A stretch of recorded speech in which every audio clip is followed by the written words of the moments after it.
Hi to everyone that's joining us. It'd be great if you could let us know where you're from. We welcome all of you. I'm Cheryl Talent. I'm an eczema sufferer myself. I also work for the Eczema Association of Australasia and New Zealand. And we're hoping today that you'll learn some stuff from our webinar. We are contacted by people all the time just wanting more information. So we thought this was a great way of getting across to more people in one go. So I hope that everyone's not going to experience a huge flare coming up. Now it's started spring today, of course. And do remember that if you have any follow-up questions, we're always here to help you out. So let's get started. So again, welcome everyone to today's Eczema Awareness Day 2020 Seasonal Changes webinar. My name is Cheryl Talent and I'm the President of the Eczema Association of Australasia and New Zealand, also known as the EAA and the eanz.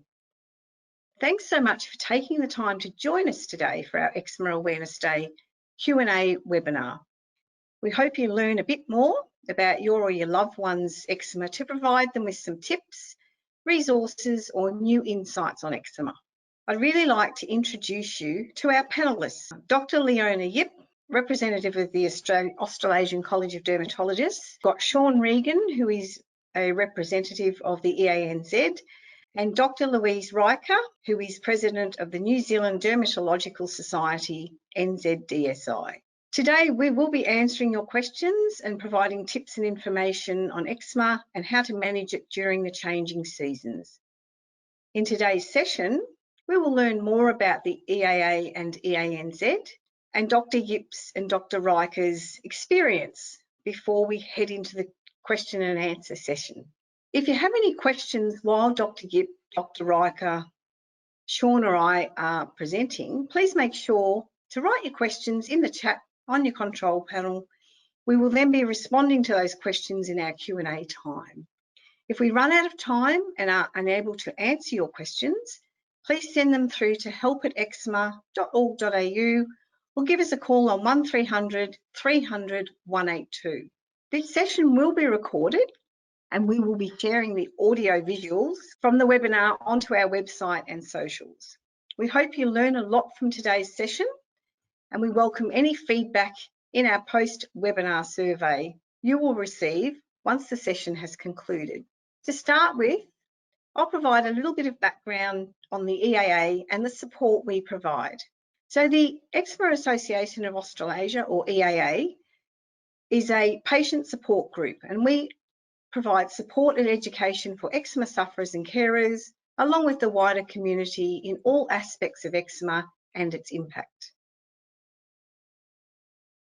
We provide information on the latest treatments and products, and we produce and distribute educational resources which can be really helpful when you're out there trolling around Google trying to find some information. Every year, the Eczema Association runs an awareness day on the first day of spring. We know from experience that many sufferers have a flare at this time due to the seasonal change, higher pollen count and warmer weather.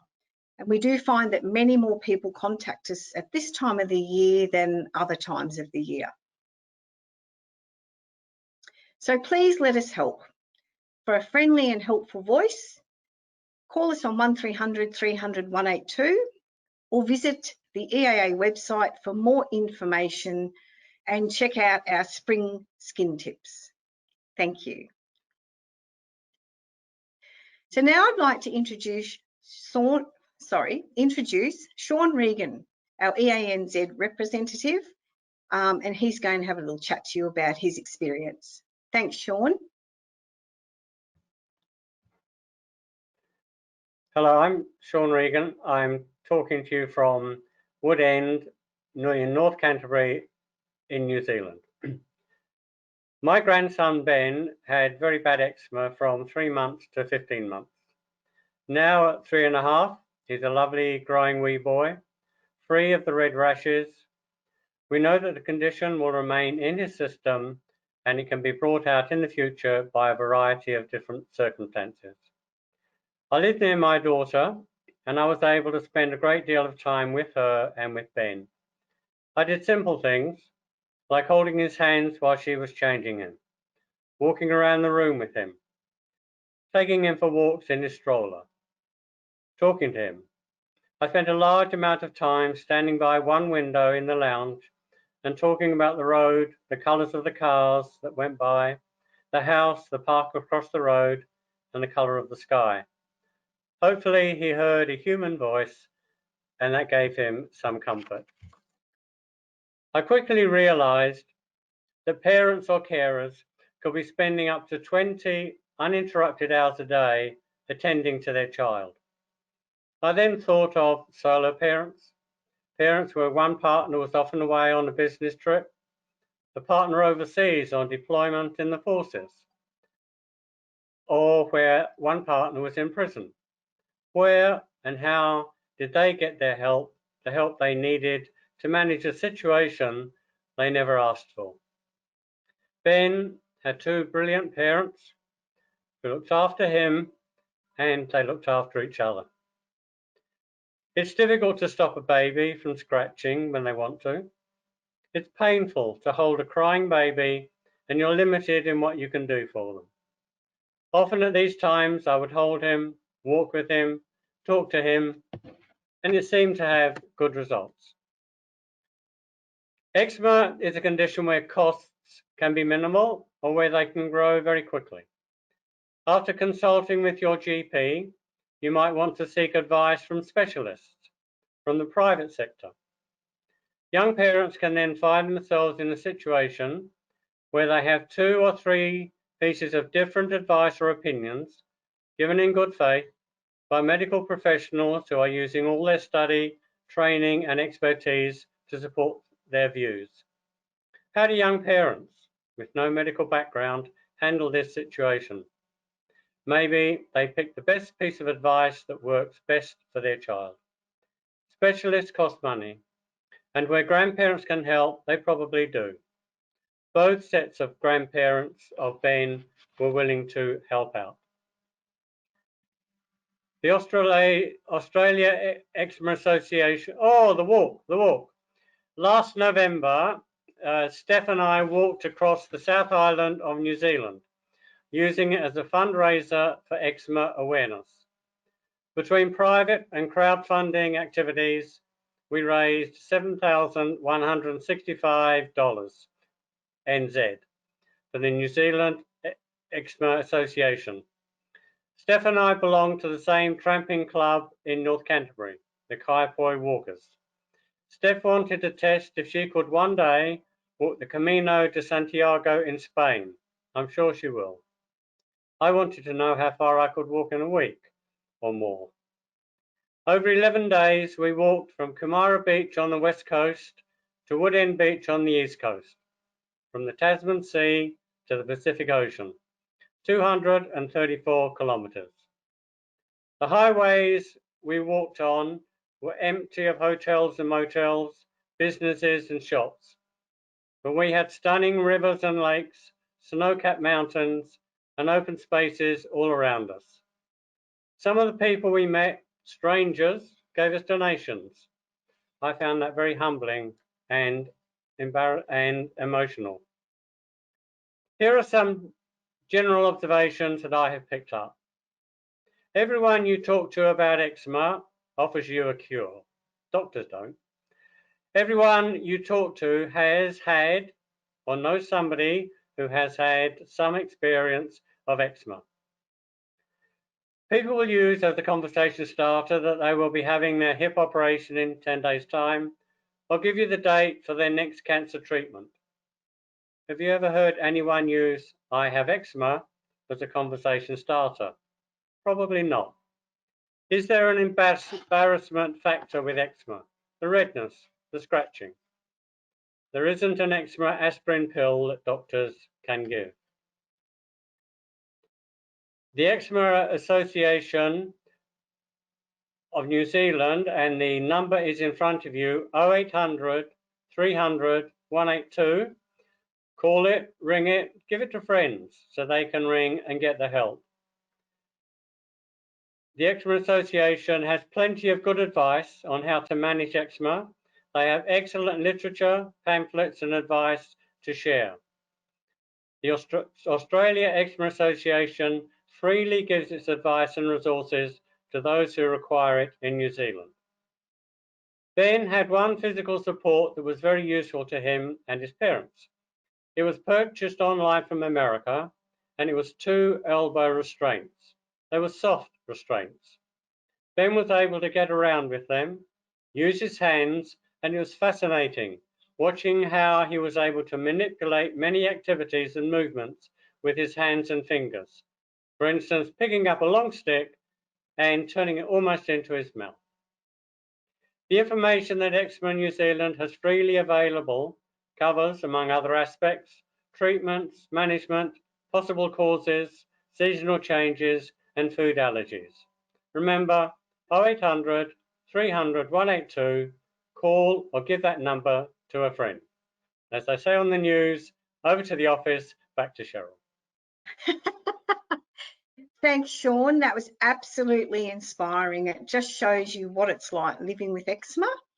And we're very happy to welcome Sean on board and hoping he'll be doing more work for us in the future. I'd now like to introduce Australasian College of Dermatologists representative and dermatologist, Dr. Leona Yip.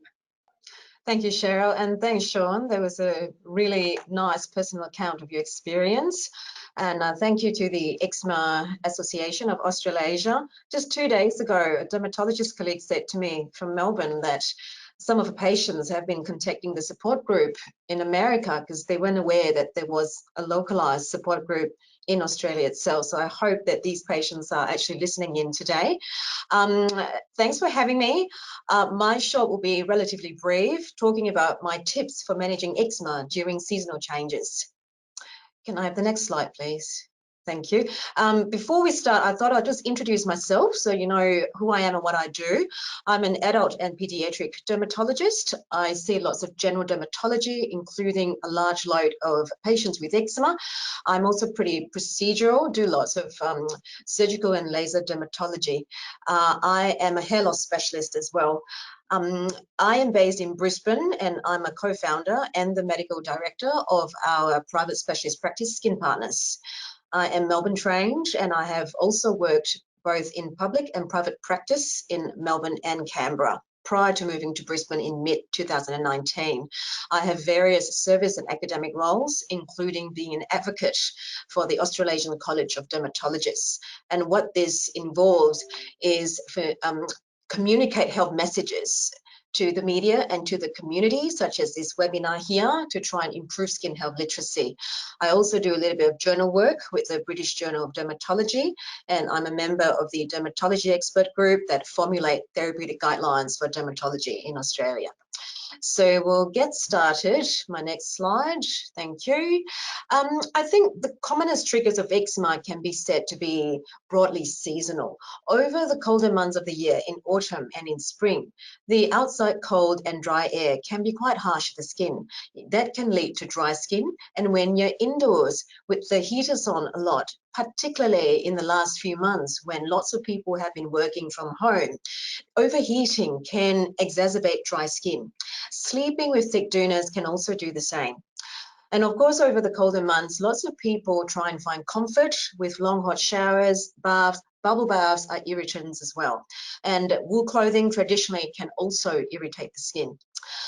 When the days are shorter over autumn and winter, this is known to be a trigger for eczema in many people. And now as we move towards the warmer months of spring and towards summer, we start to see environmental allergies such as pollens and grass that can aggravate eczema, mainly in exposed skin areas such as the head and the neck region. Sweat and moisture can also contribute to eczema flares. Now, moving towards summer where the days are longer and people are more prone to getting sunburns because they're outdoors a lot more and many people may not apply sunscreens that regularly, sunburns can cause more skin dryness and complicate eczema management. Pollution. This is also, oh, sorry, I forgot to talk about sun exposure. While sun exposure is great for most people with eczema, that can help improve their skin, but there would be a small proportion of people whose eczema can actually get worse with sun exposure. And in this group of patients, their eczema is termed photoaggravated eczema. Now, lastly, pollution. This is not something that many people think about, but bushfire smoke, we've had a bad season of that in Australia this year. So the hazardous gas compounds from pollution and bushfire smoke can actually compromise skin barrier integrity and making eczema more difficult to treat. So very commonly, we know this is dry skin. When it gets really dry, it looks like fish scales. It can get quite flaky, quite itchy. The more you scratch, the more inflammation you get. It looks like that. And then that can lead to secondary infection. Could I get the next slide, please? Thank you. So I'd like to share with you my top 5 tips for managing eczema, especially when it flares with seasonal changes. So my first tip for you is to think about using a different moisturizer for different seasons of the year. In the colder months, think about using a thicker or a greasier moisturizer, one with glycerine or paraffin, for example, that can trap moisture better within the skin. And when we get towards spring or summer, use a lighter moisturizer, like a cream or lotion-based one, so it doesn't cake on too much on the skin, so to speak, doesn't clog skin pores, and doesn't cause problems with too much heat and too much heat on the skin that can aggravate eczema. The second tip I have for you is to humidify the air at home. In certain states in Australia, such as in Melbourne and Canberra, you may still be using heaters, especially still working from home from the isolation over the next few weeks. If your heaters are on regularly, use a humidifier. The other tip I have is, rather than doing that, if you're not able to, you could think about drying your laundry in a mobile hanging rack in front of your central heating vent. And that way that can release a bit more moisture into the air. My third tip is, if you tend to get environmental allergies or the elements like pollution aggravating your eczema, cover up with clothing, wear hats, wear sunglasses, and use a layer of moisturizer before you go outdoors, especially on the head and neck region. And the fourth tip, please do not let yourselves get sunburn. Sunburn can cause more skin dryness and can make eczema more difficult to treat. And moreover, for some people with extensive eczema, your risks of skin cancer can actually help decide what treatments your dermatologist would recommend you. And lastly, over the hotter months, especially in summer, people sweat a lot more. Sweating is normal. Excessive sweating is not normal. People who suffer from excessive sweating, called hyperhidrosis as a medical condition, we know that excessive sweating can aggravate skin conditions such as eczema and would increase your risk of skin infections as well. So if you do suffer from hyperhidrosis, please see a dermatologist to discuss treatment options. I think that's the end of my talk there. If you have further information or if I can help you, please feel free to contact me. Those are my websites. Thank you very much. And back to you, Cheryl.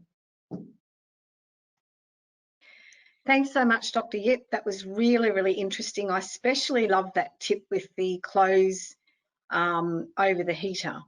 So now I'd like to introduce you to President of the New Zealand Dermatological Society and clinical dermatologist, Dr. Louise Riker. Thank you. Thank you, Cheryl, and thank you, Dr. Yip. As mentioned, I'm President of the New Zealand Dermatology Society, and what I want to point out to you is, if you're looking for a dermatologist in New Zealand and you see the logo that's on the top of that slide, you'll know that you are seeing a bona fide New Zealand vocationally registered dermatologist. That's opposed to someone who may call themselves a skin specialist, may not necessarily be a dermatologist. And if you want the best care for your eczema, it's a dermatologist you want to see. Our society has 2 charitable trusts relying on donations and sponsorship. So anything you're able to give us will be enormously helpful. So we have a research trust. At the moment doesn't yet have enough funds to fund specific research, but once we do accumulate more dollars, we are looking forward to doing research in eczema among many other skin conditions. The other trust we have, and you may well be aware of it, is the DermNet Trust. And there's a website there, address www.dermnet.org. You can look that up anytime, anywhere you are in the world, and we have a lot of information on that site for you about eczema and different treatments. Next slide, please, Cheryl.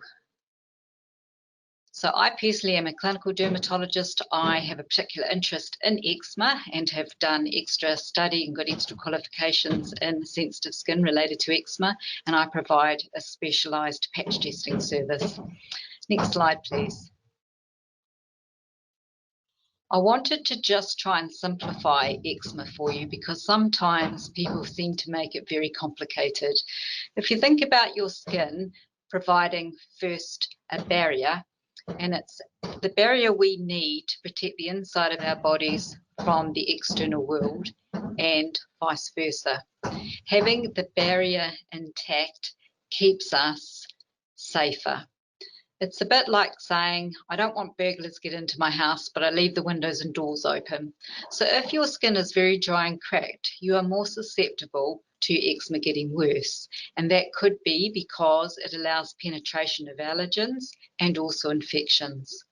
So the way to look after your skin barrier is to try and minimise exposure to irritants, as Dr. Yips explained, to use your moisturiser regularly, particularly when your skin is dry. And there's now a whole new understanding of the benefits of having a healthy microbiome. If your skin is cracked and broken, it is very hard for your skin to keep its army intact, if you like. So the microbiome is the name used for the collection of microorganisms that we all have on our skin. And the presence of them is just natural part of nature, but the more good bugs you have, the more resilient you are against infection, allergies, autoimmune disease, cancers, and so forth.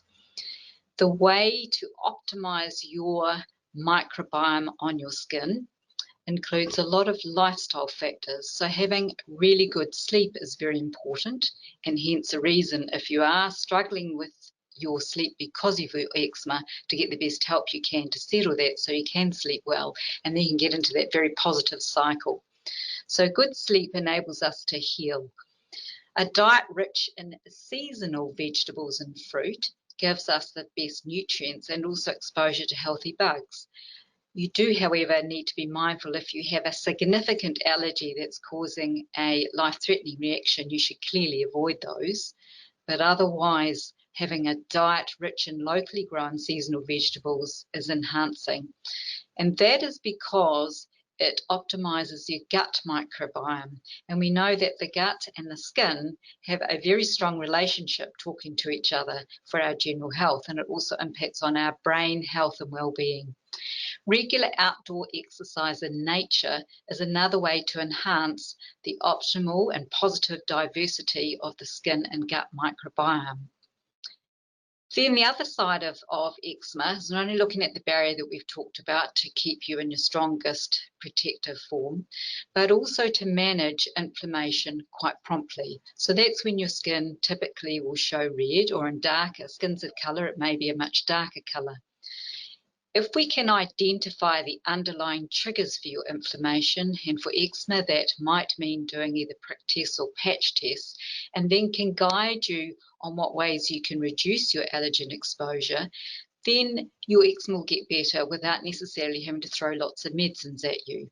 So these are the good sort of preventive or understanding mechanisms by which you can have a wider means of treating your eczema. And then otherwise using very prompt treatments, and that will be guided by your doctor whether you need the anti-inflammatory creams such as corticosteroids and others that are listed there. Managing infection early can also be, well, is also important to stop a flare of your eczema. But the interesting thing is if we reduce the inflammation, infection control also improves. Next slide, please. Focusing now on the seasonal tips, Dr. Yips already mentioned about appropriate moisturisers for different seasonal times, so I won't go over that. One difference I will note though is between our climates in Australia and New Zealand, New Zealand being a very green country, we tend to have a lot more humidity. And it's not often that we have problems because of dry houses. So in fact, during the winter months, when the weather is colder, the humidity levels are higher, and that can increase the numbers of house dust mite levels in our homes, and is also a reason why infections and things can spread a bit more in a closed environment. So having, in contrast to Australia, means where you can improve the ventilation in your house can indirectly help with your eczema. Wearing appropriate clothing for different activities can help not only to avoid the excessive heat that can make people with eczema itchy, but also can protect us from environmental allergens, the ultraviolet rays or the sunlight, as Dr. Yip was explaining. It can also have an impact on your comfort levels. Years ago, we used to think that having coarse wool fibres, for instance, was the kind of fabric that people with eczema should avoid.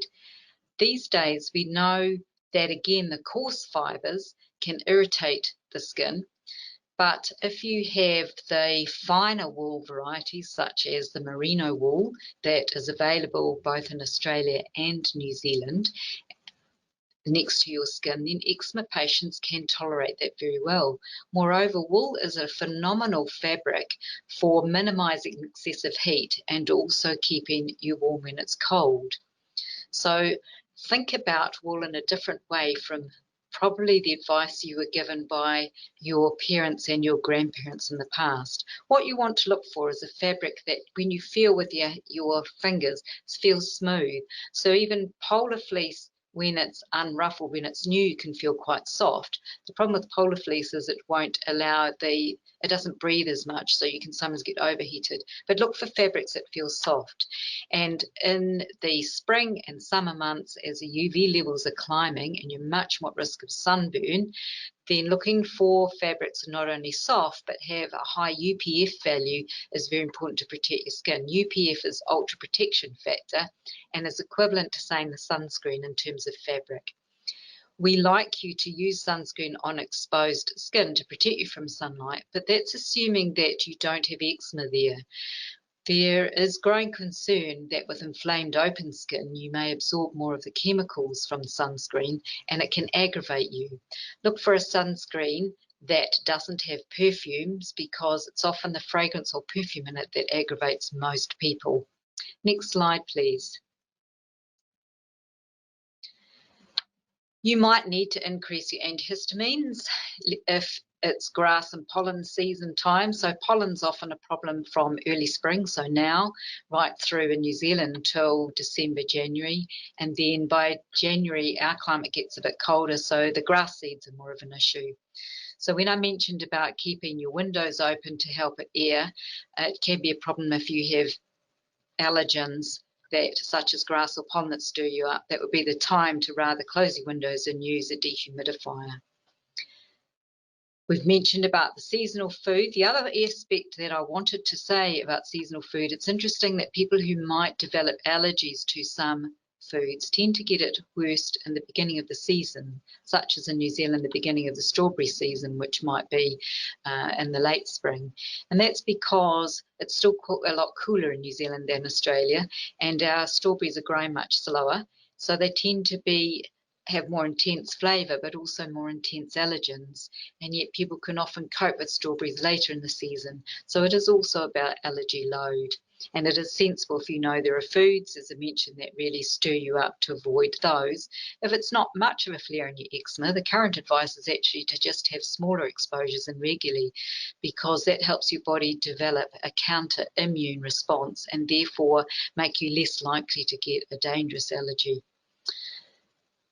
The other aspect of UV, I've already mentioned, if you can cover up more, that's another strategy for protecting you from the sun, but it's particularly important over areas of your skin where you have eczema.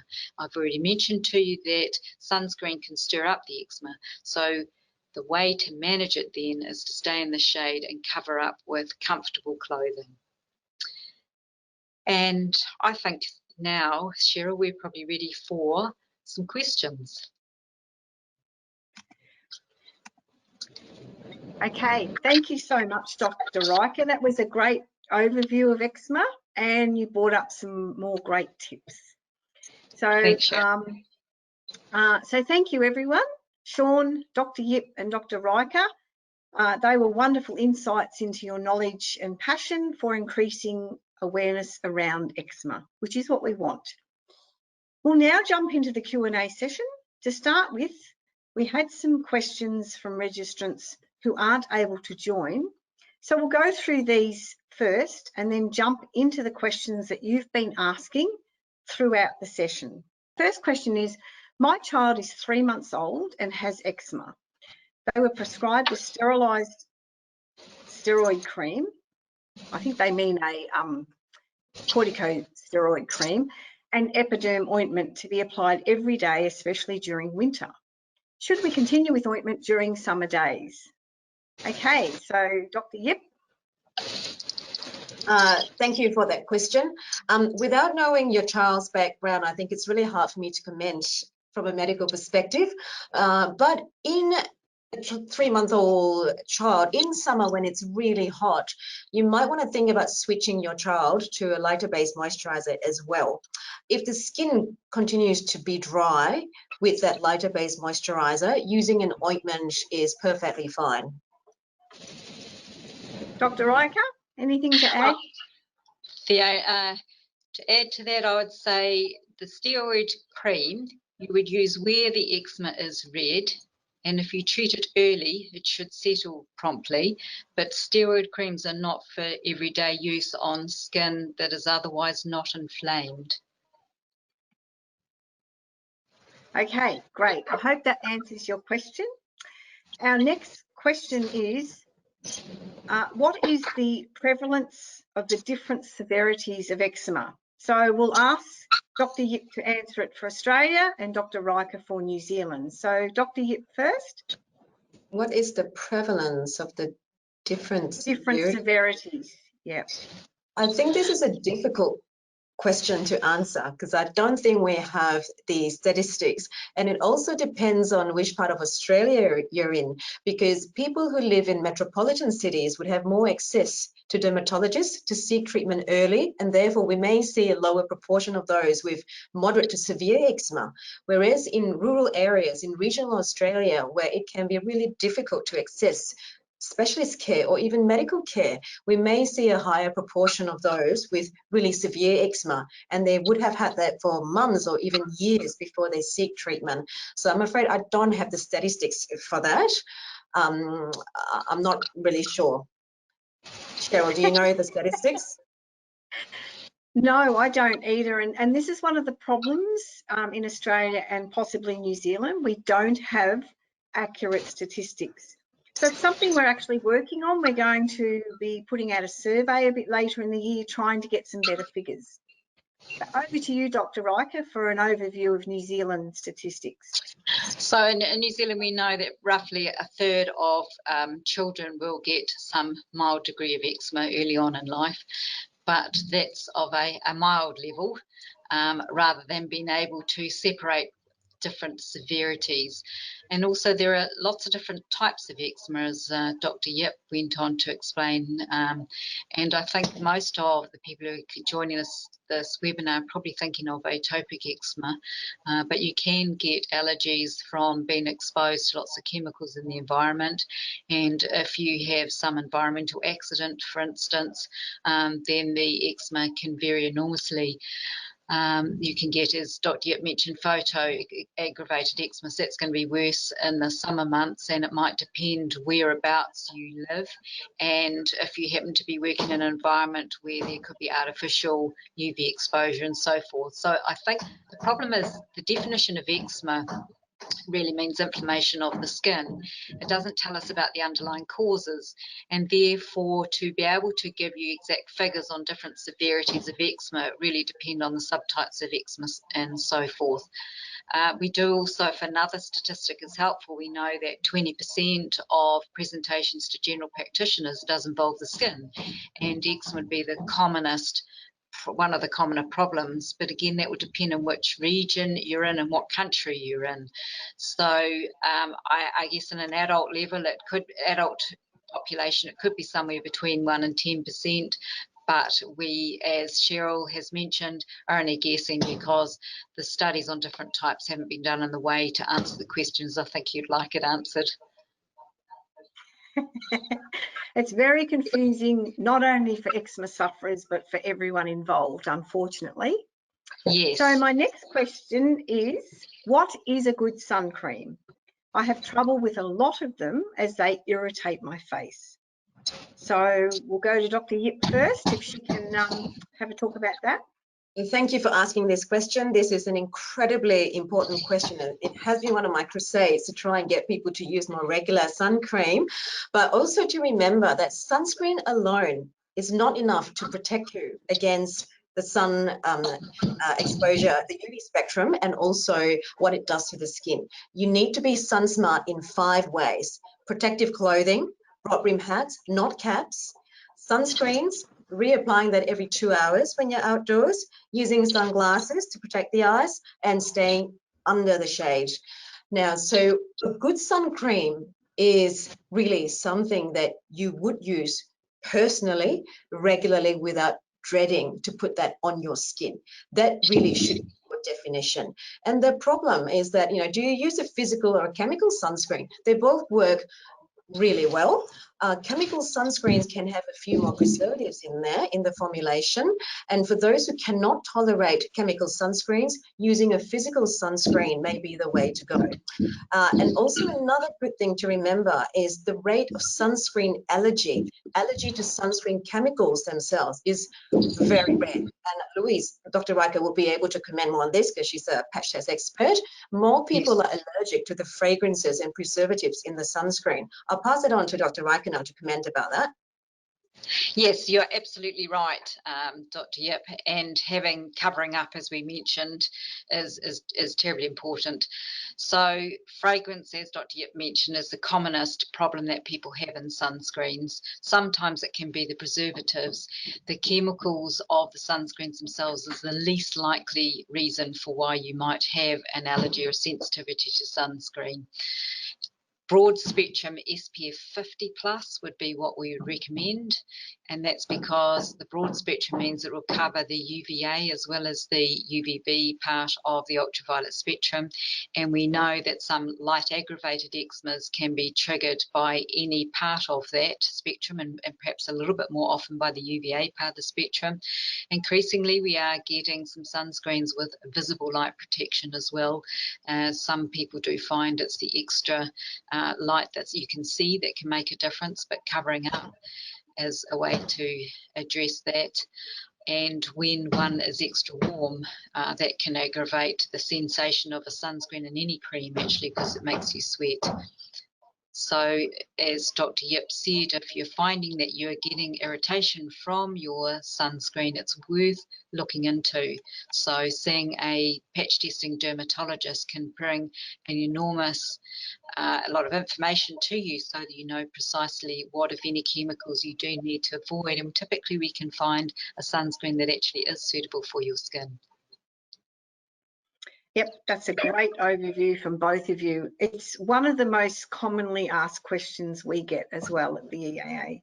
And it's very, unfortunately with eczema, as we know, everyone's skin's different, so is their eczema. So what works really well for one person may not work at all for the next. Very frustrating.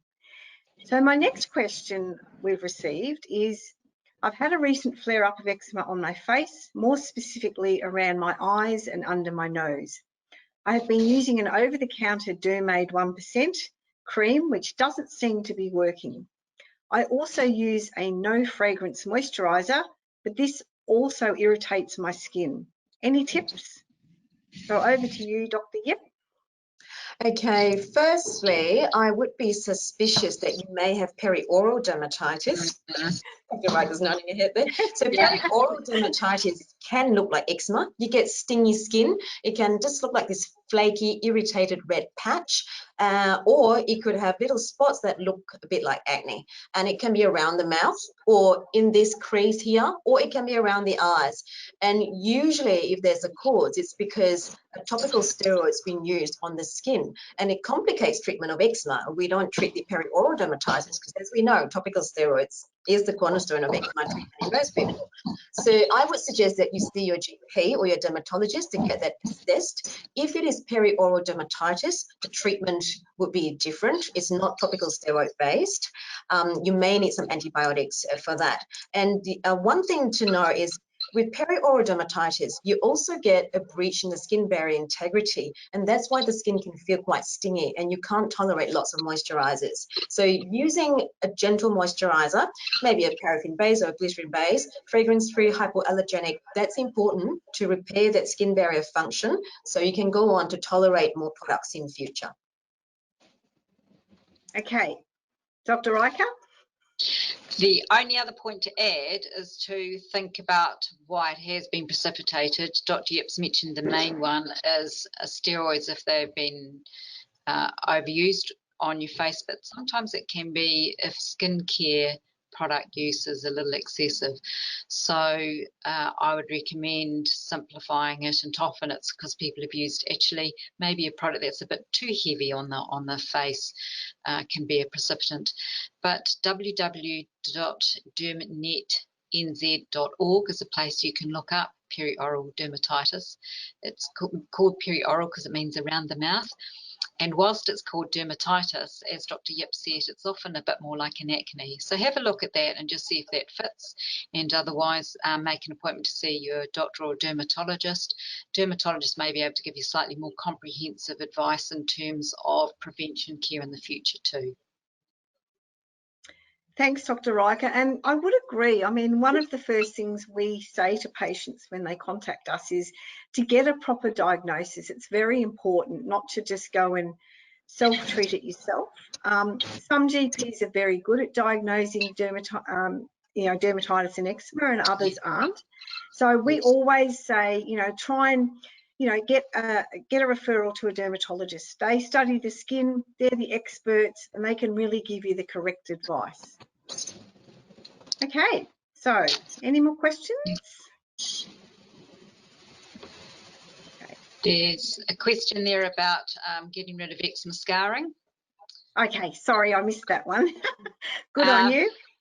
So what I would say is that sometimes the skin can look discoloured after you've had eczema, and many patients can think that is scarring, but it's not. I think of it more like a stain on your skin following the eczema. So sometimes your skin might go a bit darker, sometimes it can look a purpley red, or it might in fact be a lighter colour.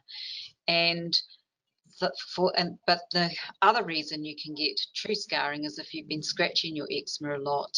If it's been much deeper level from lots of scratching, that scarring may be much harder to reverse. Typically though, treating your eczema promptly is the best way to minimise scarring, and time can help it to resolve or not look as bad. And taking care of the things we mentioned earlier in the webinar, making sure you're getting plenty of really good sleep. So adequate sleep in adults is at least 8 hours on a regular basis. And for children and teenagers, it's 10 to 10.5 hours sleep. So good sleep, a diet rich in plant-based nutrients will help your body to mend the scarring.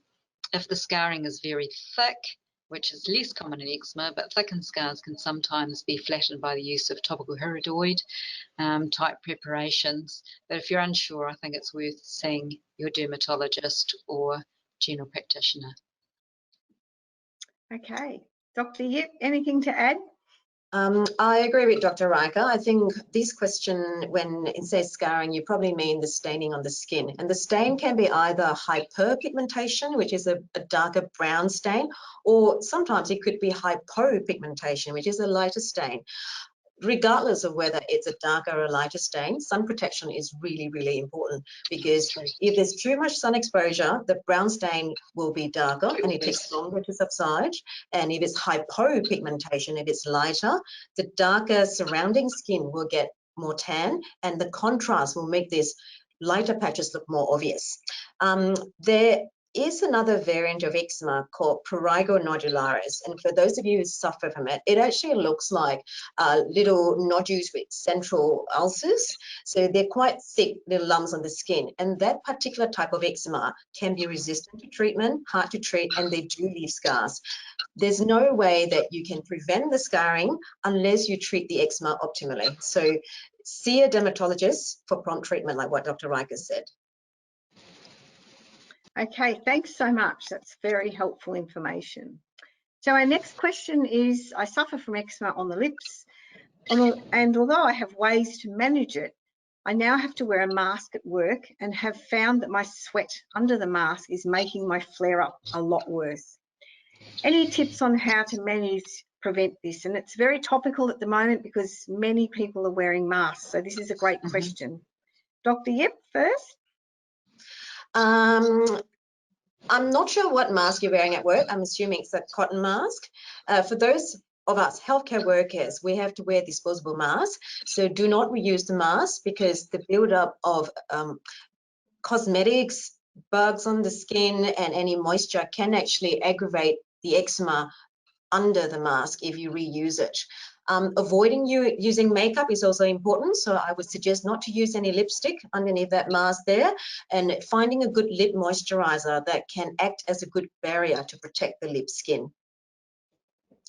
Okay, Dr. Reich. Oh, sorry, I thought you'd finished. Dr. Reich, anything to add?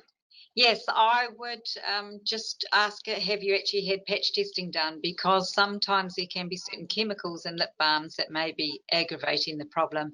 If you haven't had it done, I would strongly recommend you do, because it may be we can guide you a particular lip balm that could solve your lip problem much more quickly. I would reiterate what Dr. Yip said about avoiding makeup and lots of products on your skin. When you've got a mask and you're wearing it all day, that's one advantage. You don't have to hide with makeup, so it does make it a wee bit easier for your skincare side of things. And the other tip would be to use perhaps a slightly lighter moisturizer, a lotion rather than a heavier product, because you're getting an increased humidity under the mask next to your skin. So think of it more like a hot summer's day in that particular area under your mask, and I hope that will help you to manage your lip eczema better. Can I just add on that note, very good point about allergic contact dermatitis. We have seen pawpaw cream being really popular. Everyone uses pawpaw cream, and there are particular brands that have balsam of Peru in there. That's caused an epidemic of allergic contact dermatitis on the lips. So I would suggest to avoid using these pawpaw cream products and talk to your doctor, or find a product that's more hypoallergenic and fragrance-free. So simple Vaseline is a good alternative. It is very hydrating. It has minimal preservatives, and it doesn't have the flavourings. If you're having trouble with your lips, avoid products from the likes of the Body Shop, Lush, and all those other kind of nice smelling herbal remedies, because it is more often plant-based flavoured and smelling products that cause a problem. Because if you think about it, and you're getting allergy from pollens and so forth, why would you put it on in a product to put on your skin? I also see problems with pawpaw ointment in New Zealand, and the bee product ones, the propolis and so forth, and they're often the kind of natural herbal remedies which do tend to aggravate dry, problematic lips. Atopic eczema lips are typically, it's about dryness. Try the Vaseline to the lips themselves, and otherwise see your doctor. Okay, that's great. Thank you. Now, our next question is Dupixent available in Australia yet? Well, we do know it is, but it's not easily accessible. So I'll hand that question over to Dr. Yip. Thank you. I predicted that I would get asked this question. Dupixent, the company Sanofi, they aim to get, it's actually TGA approved in Australia, and they were aiming to get that under PBS in September. It's now past that deadline, and the last time I checked, they are aiming to get that into the PBS system in December this year.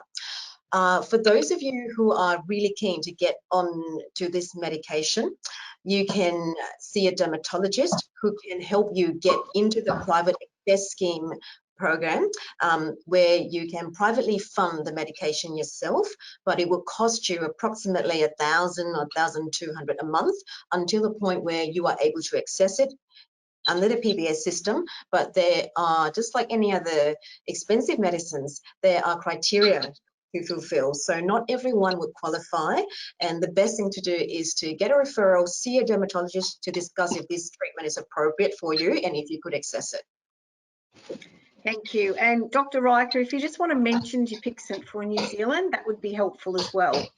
So is this Dupilumab? Is that a brand name for Dupilumab? Yes, okay. sorry. Yeah. So no, it is not yet available in New Zealand. No, but any idea when it may be? No, not. I guess once it gets into Australia, we can sometimes follow on because the company goes into communication with Pharmac. We haven't yet got tacrolimus, but are hoping to. Well, we have actually got it now on a Section 29, so specific form, but we're hoping that it will be more readily available by the end of the year. And I think with a lot of other cost challenges with health issues through COVID-19, we probably might take a bit longer yet. So sorry, I don't have any idea when it's going to come into New Zealand, but I hope we do get it. Yes, it's been really quite revolutionary, and it's paving the way for many treatments in the years to come, which is exciting for eczema sufferers because, you know, there aren't really that many treatments available. And next question is about shampoo. What types of shampoo do you recommend for scalp eczema? And what are the effects of seasons on my scalp eczema? So over to you, Dr. Yip. Thank you for that. Types of shampoos. I think the most important thing to know is not about the brand. It's about using a shampoo that's hypoallergenic, fragrance-free, and with the least preservative as much as possible. Unfortunately, in reality, it's extremely hard to get shampoos that are fragrance-free. People just do not like using shampoos and conditioners that don't smell nice. So it's difficult. If you are getting reactions, it will be worth seeing a dermatologist for patch testing in case it's an allergic contact dermatitis that may be compounding the eczema and why it's been resistant to treatment. There are shampoos and conditioners that are more suitable for scalp eczema. They're very basic, gentle shampoos.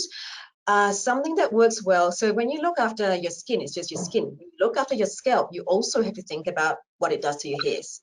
So while some gentle shampoos and conditioners are great for the scalp, hypoallergenic and things like that, but they may not be best for the hair. So for females with long hair, for example, it's quite drying and it's really frizzy. And, you know, half my time as a hair loss specialist is to find out what products work. And you know what? Very little. If I had a hair care range that can address these, I'll be a millionaire.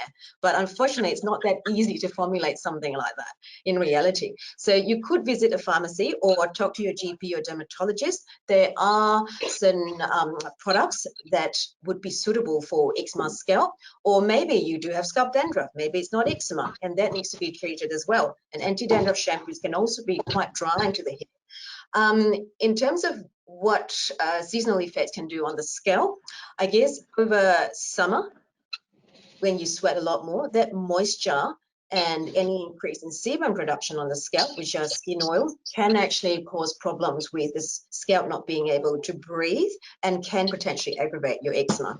So if you do sweat a lot after you're outside jogging or in the gym, it's worth going to the shower right away and giving your hair a wash and just drying it properly as well. So would you have anything to add to that, Dr. Riker? That was really great. Thanks. Yeah, a couple of things actually. I guess we're making an assumption that your scalp is covered in hair. If it's a bald scalp, then treat it like you would your ordinary, non-hair bearing areas. Sometimes shampoos that contain a little bit of tar, a little bit smelly, but do provide anti-itch properties. There are some oatmeal-based shampoos that tend to be a little bit less irritating, but the main thing is to watch out and try and minimise shampoo, as Dr. Yip has already said, avoiding fragrance. We find there's also a particular preservative called isothiazolinone that's currently causing a lot of problems with scalp and general body eczema. There is one particular brand that can cover if you're allergic to fragrance and isothiazolinone, and that which is available both in Australia and New Zealand. That's a QV sensitive shampoo and conditioner. If you're really struggling with your eczema though, you can avoid shampoos altogether and use something like non-ionic cream or cetamacryl cream. It can take a couple of weeks for your skin to get a little bit, or your hair to get used to that, but eventually it does adapt. And so that's like using a gentle skin cleanser on your scalp rather than a shampoo. And shampoos tend to have a lot more detergent. So using a soap alternative after a little bit of adaptation time can be another alternative if you're really struggling with your itchy eczema scalp. Oh, that's great. Thanks for that. So we have another question. Oh, sorry. Did you want to add to that? I was just thinking something else too. If you're using hair dryers on hot setting, they dry out your scalp as well as drying out your hair. So if you are using those tools, then rather use your hair dryer on a cool setting would be better. So just an afterthought there, Cheryl. And hair products such as hair dyes, straighteners and so forth can not only cause problems in the quality of your hair, but they can irritate the scalp.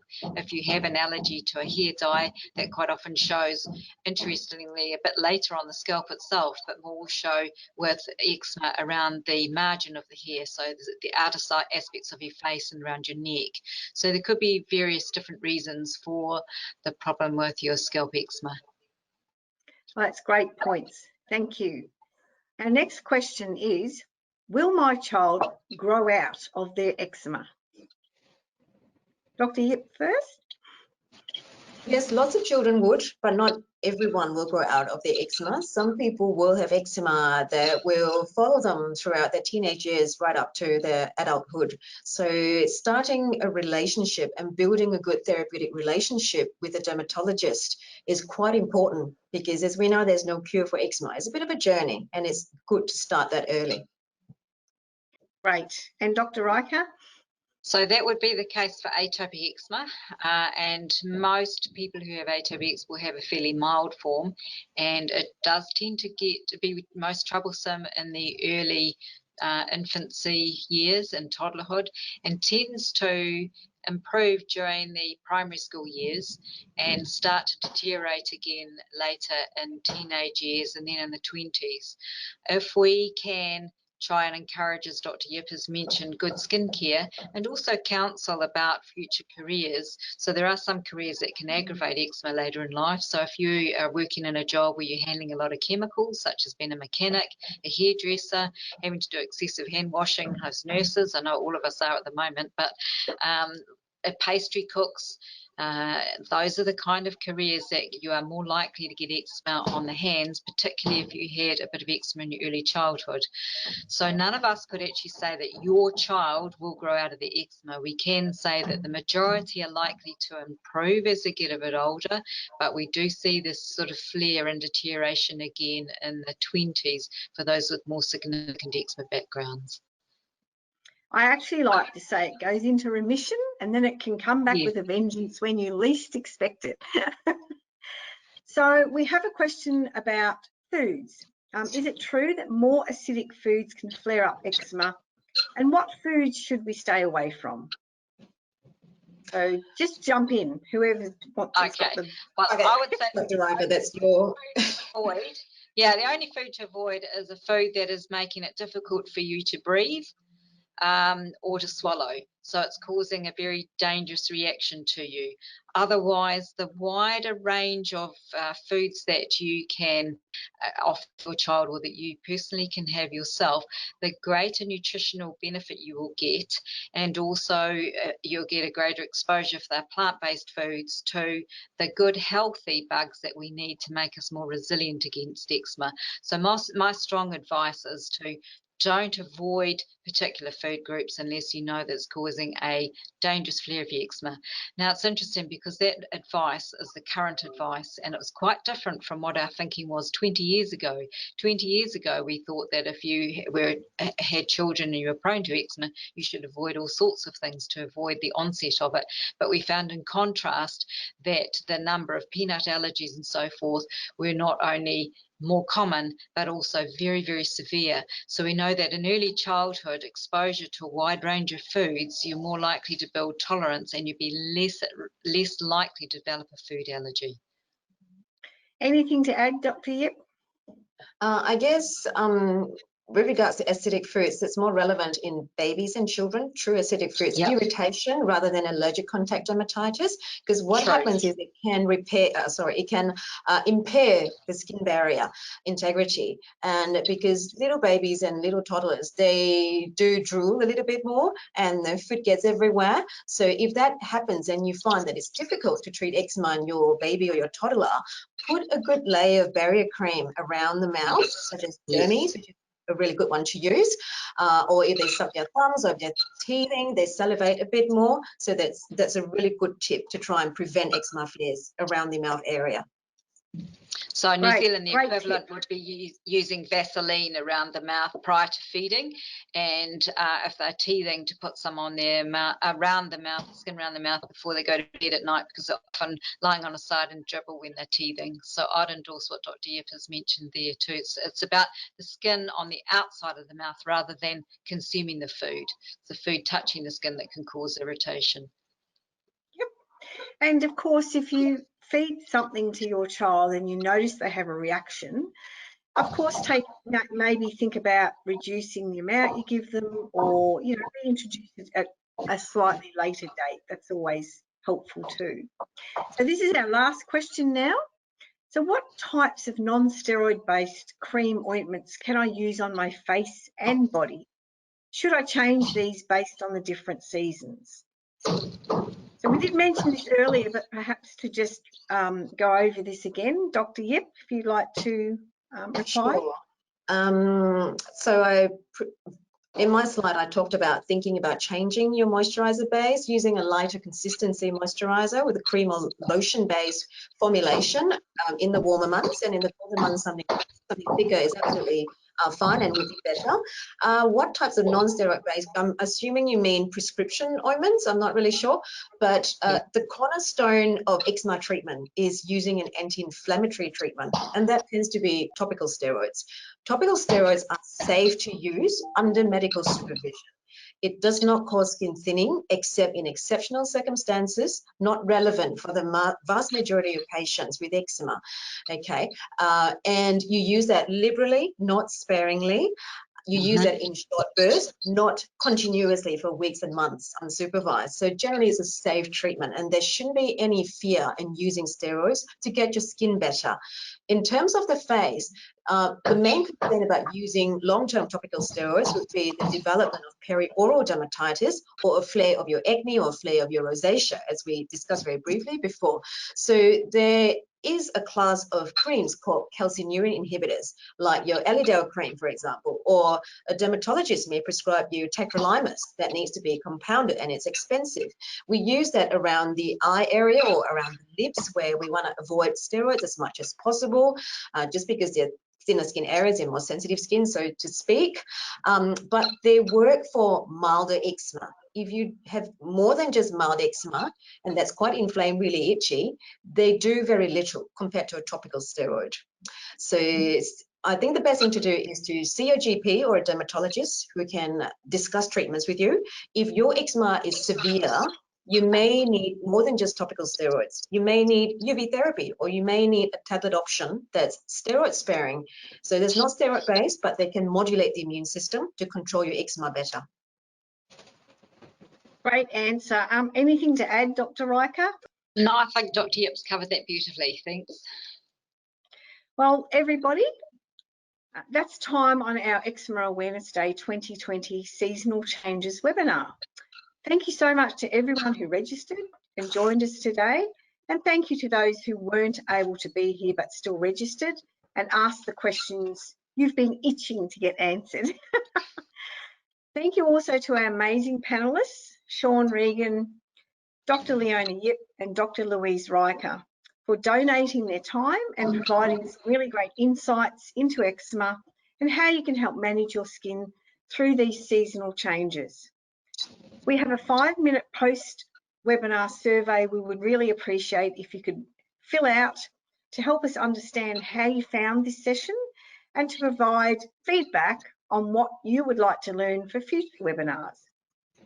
If you also complete the survey, you will be included in the virtual goodie bag that all our wonderful corporate partners have donated to, supplying a range of discounts and goodies to help you manage your eczema over this season. There will also be a random draw of raffle prizes announced. Thanks again to our corporate partners. So we will be in touch with you in mid-September if you have been announced as one of the lucky winners. The video recording and handouts will also be distributed to the emails you signed up for. And this is helpful. You can share these with your friends, family, or colleagues. Thank you all again for your participation, and please enjoy the rest of your day. Thanks, Cheryl. Bye, everybody. Thank you. Bye.